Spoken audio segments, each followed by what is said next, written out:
Welcome to my channel English Odia speak. आज आमे doctors name English Odia रे जानिबा। Let's start.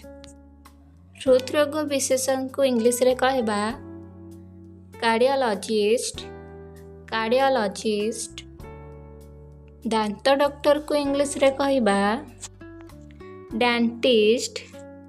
डेंटिस्ट। शिशु चिकित्सक को इंग्लिश रे कहबा पेडिएट्रिशियन। पेडिएट्रिशियन। किडनी डॉक्टर को इंग्लिश रे कहबा नेफ्रोलॉजिस्ट। नेफ्रोलॉजिस्ट। मानसिक रोगी चिकित्सक को इंग्लिश रे कहबा साइकियाट्रिस्ट। साइकियाट्रिस्ट। चर्म रोग चिकित्सक को इंग्लिश रे कहबा डर्मेटोलॉजिस्ट। डर्मेटोलॉजिस्ट। कर्कट रोग चिकित्सक को इंग्लिश रे कहबा ऑन्कोलॉजिस्ट। ऑन्कोलॉजिस्ट।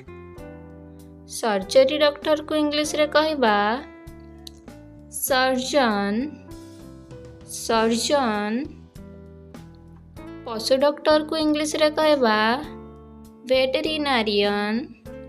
वेटेरिनारियन।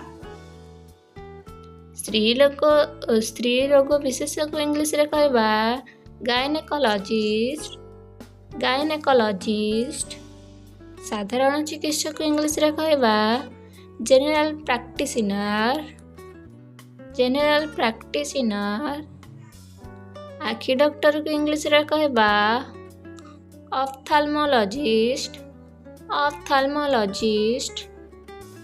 नाक कान गलार डॉक्टर को इंग्लिश रे कहबा ENT बा ऑटोलारिंगोलॉजिस्ट।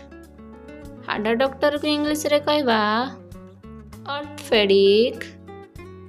ऑर्थोपेडिक। फुसफुस डॉक्टर को इंग्लिश रे कहबा पल्मोनोलॉजिस्ट। पल्मोनोलॉजिस्ट। स्नायु विज्ञान को इंग्लिश रे कहबा नेरोलॉजिस्ट। नेरोलॉजिस्ट। पाद गंठीर डॉक्टर को इंग्लिश रे कहबा पोडाइट्रिस्ट। पोडाइट्रिस्ट।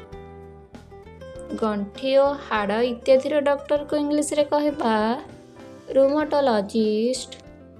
रूमेटोलॉजिस्ट। ए सब थिला किछि डॉक्टर्स को name. Thanks for watching. Video T को लाइक कमेंट एंड सब्सक्राइब करंतु।